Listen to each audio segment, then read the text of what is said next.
देशभरात आज रामनवमी सोहळ्याचा उत्साह। शिर्डी शेकडो पालख्या दाखल। धुळ्यातलं प्राचीन राम मंदिर सजलं तर रायगडच्या बाजारपेठांना भगवा साज। उत्तर प्रदेशात 2 दिवसांची सुट्टी।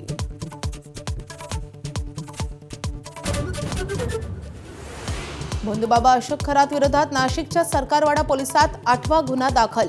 आर्थिक फसवणूक केल्याप्रकरणी खंडणीचा गुन्हा। पुण्यातील बांधकाम व्यावसायिकाने केली तक्रार।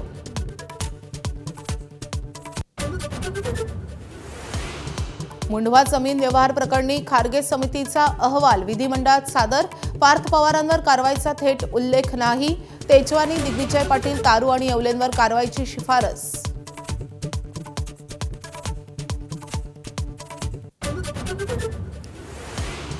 F-18 लढाऊ विमान पाडल्याचा इराणचा दावा अमेरिकेनं फेटाळला। आमचं कोणतंही विमान पाडलं नसल्याचा अमेरिकेचा दावा।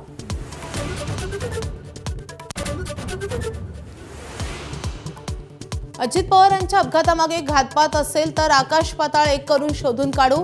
मुख्यमंत्र्यांचं आश्वासन। अपघाताची सीबीआय मार्फत चौकशी करण्याबाबत केंद्राकडे पाठपुरावा सुरू असल्याची माहिती।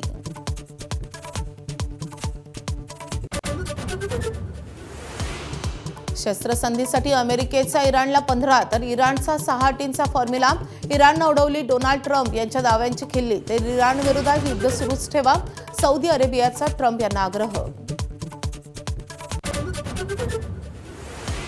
चितळे डेअरीचे महत्त्वाचे आधारस्तंभ आणि MB चितळे कन्स्ट्रक्शनचे संस्थापक भागीदार मुकुंदराव चितळे यांचं वृद्धापकाळानं निधन। 86व्या वर्षी घेतला अखेरचा श्वास। ज्येष्ठ इतिहास संशोधक डॉक्टर जयसिंगराव पवार यांचं निधन। वयाच्या 85व्या वर्षी घेतला अखेरचा श्वास। छत्रपती शिवाजी महाराज, संभाजी महाराज, शाहू महाराज यांच्यावर जयसिंगराव पवारांचं संशोधनपर लिखाण।